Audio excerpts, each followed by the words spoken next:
Hello students, आज हम देखेंगे स्टैंडर्ड 11 के चैप्टर 5 का टॉपिक नंबर 5.9। उसमें हमने घर्षण के बारे में बात करी थी। तो घर्षण के 3 प्रकार होते हैं, स्थैतिक घर्षण, गतिज घर्षण और लौटनिक घर्षण। तो हमने पिछले के 2 वीडियो में स्थैतिक घर्षण तथा गतिज घर्षण के बारे में बात करी थी। इस वीडियो में हम लौटनिक घर्षण के बारे में बात करेंगे, जो कि एकदम इजी है, सिर्फ आपको समझना है, थियरी बेस है। तो चलिए देखते हैं लौटनिक घर्षण क्या होता है। लौटनिक घर्षण को बोलते हैं रोलिंग फ्रिक्शन। एक चीज़ आपको ध्यान रखनी है कि कोई भी वस्तु जब लौटनिक हो रही होगी, मतलब जब घूम रही होगी, एग्जाम्पल ले लेते हैं गेंद। तो गेंद जब भी घूमेंगी तो हर क्षण पे उसका संपर्क बिंदु एक ही होगा। जैसे यहाँ पे मैंने चित्र बनाया है, ये गेंद है, तो इस स्थिति में इसका संपर्क बिंदु सिर्फ ये होगा। फिर ये घूम के यहाँ पे आएगी तो यहाँ पे ये होगा, फिर घूम के आगे जाएगी तो यहाँ पे, मतलब कि हर एक क्षण पे उसका संपर्क बिंदु एक ही रहेगा। लौटनिक गति करते किसी पिंड का हर क्षण समतल तथा पिंड के बीच केवल एक ही संपर्क बिंदु होता है। अभी मैंने बताया कि हर क्षण उसका संपर्क बिंदु एक ही रहेगा।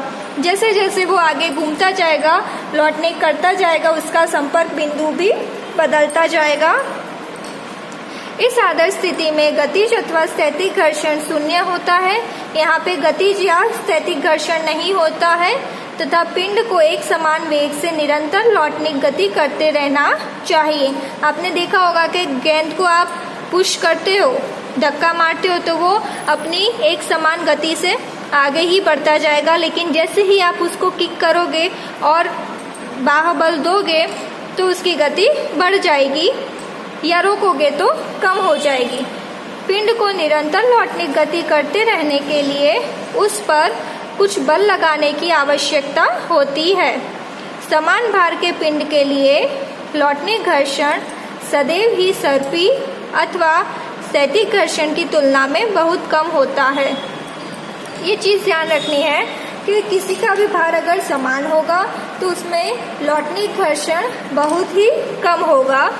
लौटनिक गति के समय संपर्क पुष्ठों में क्षण मात्र के लिए विरूपण होता है तथा इसके फलस्वरूप पिंड का कुछ परिमित क्षेत्रफल लौटनिक गति के समय पुष्ठ के संपर्क में होता है। यहाँ पे आप देख सकते हो, इसी चित्र में देखेंगे कि ये गेंद जब इस बिंदु पर है तो इसकी परिमित क्षेत्रफल सिर्फ इतना होगा, क्योंकि इतना ही ये संपर्क ये पुष्ठ से जुड़ा हुआ है।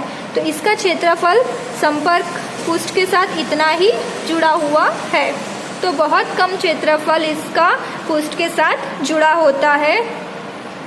इसका नेट प्रभाव यह होता है कि संपर्क बल का एक घटक पुष्ठ के समांतर प्रकट होता है, जो गति का अवरोध करता है।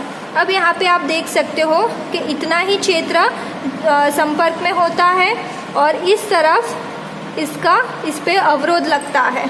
तो ये अवरोध इस तरफ लगेगा और गति आगे की तरफ होगी। अब यहाँ पे आप देख सकते हो, ये जो अवरोध लगता है वो इसके समांतर होता है। किसी किसी स्थिति में इसकी घर्षण की वजह से ऊर्जा क्षय भी होती है। जैसे कि हम कुछ मशीनों की बात करें तो उन मशीनों में गतिज घर्षण को कम करने के लिए हमें बॉल बियरिंग लगानी पड़ती है। आपने सुना भी होगा कि काफ़ी मशीनों में बॉल बियरिंग बिगड़ जाती है तो उसको रिपेयर करवाना पड़ता है, वरना उसमें घर्षण ज़्यादा होता है। तो बॉल बियरिंग क्या काम करता है? लौटनिक घर्षण को कम कर देता है। इसीलिए हमें मशीनों में बॉल बियरिंग की ज़रूरत होती है। दूसरा उदाहरण हम ले लेते हैं। आपने देखा होगा कि बहुत ही ढलान वाली जो सड़क होती है उस पे कार चलाना बहुत मुश्किल होता है, और जो एकदम सीधी होती है उस पे कार चलाना आसान होता है। इसीलिए ज़्यादातर सीधी रोडें बनती है। तो किसी साधारण सड़क पर टायरों और सड़क के बीच घर्षण पहिए की धुनी गति को लौटनिक गति में रूपांतर करते हैं और कार को त्वरित करने के लिए बाह्य प्रदान करते हैं। तो ये बात करी थी हमने लौटनिक गति की। नेक्स्ट वीडियो में हम बात करेंगे वर्तुल गति की, जिसमें कुछ डेरिवेशन है, सूत्र है और जो कि इम्पोर्टेंट है।